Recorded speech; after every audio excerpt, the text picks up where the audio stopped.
Alright, so let's get started. I am installing this water softener that I bought off of Amazon.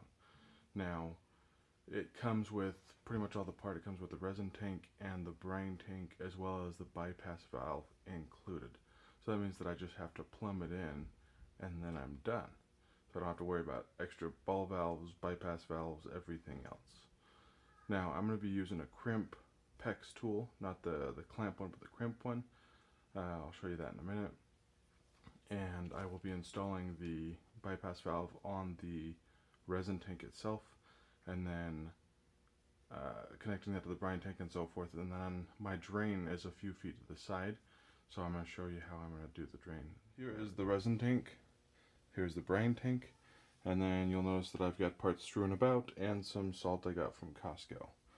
Now, I'm in this tight little utility room, so this is going to get a little bit crazy, but I've got parts just kind of strewn about anywhere I can fit them, including over the top of the water heater. The water heater's not running right now, so I'm not worried about like it gassing or lighting this paper on fire or anything. If it kicks on, then maybe I'll worry about it, but nobody's taking showers or anything, so. Alright, let's get started with the instructions and figure out where all the parts are so we can start working. In fact, you know what? Here's a nice little table spot. Put this on the brine tank.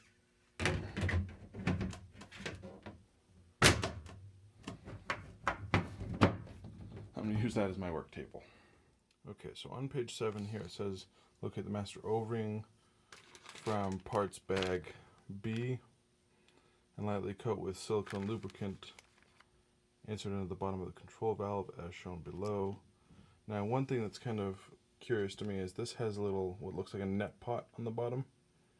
I'm pretty sure that's this piece right here. So I'm going to see if this fits onto the bottom of the control valve, like if it just connects in.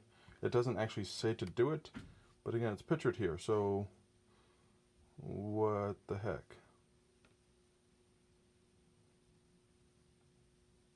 So let's see if that works.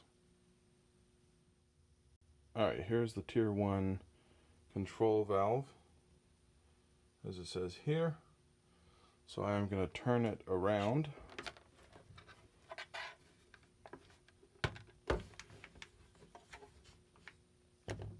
Like so. That matches up to the picture. I'm going to put the silicone on the bottom here. I'm fairly certain the ring goes in this groove here. And then it does look like this thing fits on, unless I'm totally crazy, perfectly to be twisted on like so. So I'm pretty positive this stays on. And also, if you open up the resin tank, you'll see that there's the center standpipe here, which should fit snugly over this here, which means that it should set down and push all that medium down in, clear off this pipe, and have the I'm assuming the fresh water pumps up, and then the other water comes down through the thing. But either way, this has holes in it, so it get water through it, whatever. Maybe it goes all the way down into the center there. Let me take this back off. I'll be right back. So I got this guy off. Just took 2 hands. So I think this part actually right here is kind of beveled. You can see that. I think that's what's probably going to go to the bevel of this and form a seal, and maybe that's how it pumps up the return water or something along those lines.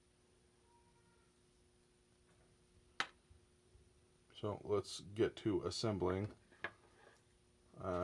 this part. I'll put on the ring first on here, and then I'll put this on here, just so I'm not having to take the silicone ring and try and navigate it over this on top of getting it set down into this groove here.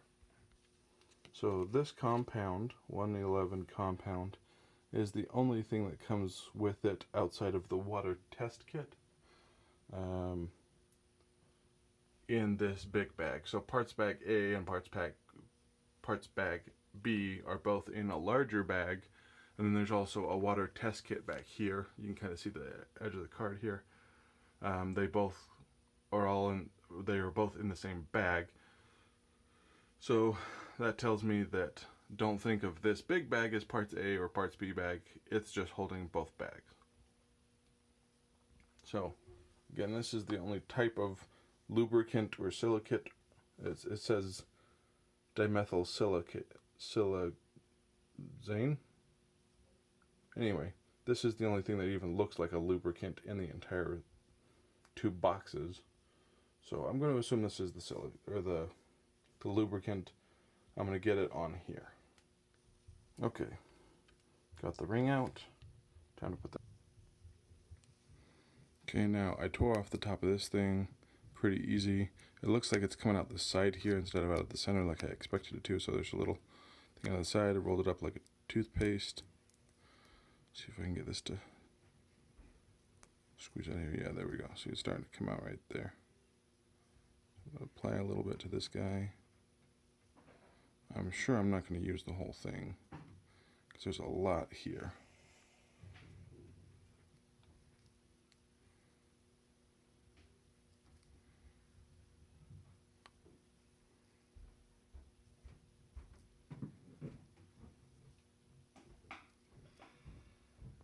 Okay, let's put some on the other side. Make sure I have some coverage.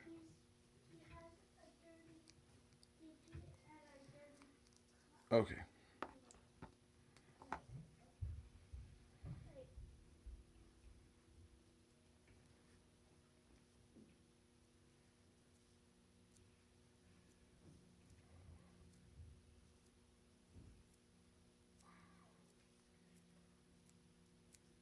This stuff is kind of sticky almost. So, just running it around my fingers. I'm going to have to wash my hands after this. So let's get the control valve over here.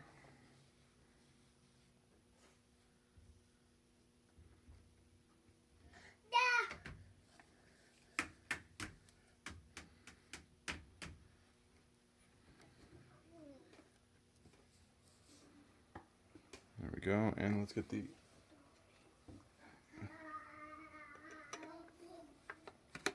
other thing on there. Alright, let's get this on the resin tank. Alright, center the step C here. Center the riser pipe within the resin tank. Attach the control valve to the resin tank by sliding the upper distributor over the riser pipe. Securely tighten the control valve by hand, tightening it clockwise. Okay, so that all makes sense. Drop it in, twist. So over here, you gotta take this cap off first. This did come off by hand, just, getting it in here. It was a little tight, but it did come off by hand. There's all the medium or sand or whatever it is. Okay. Uh-oh, grouchy baby.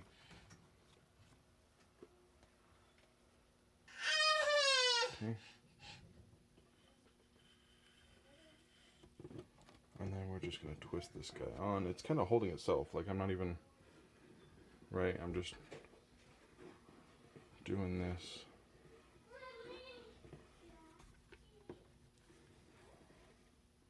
It's not seeming to thread on, so let's see.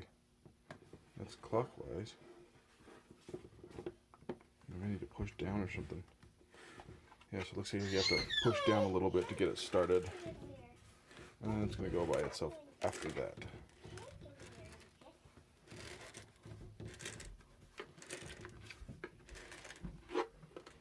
Sorry, you couldn't even see most of that.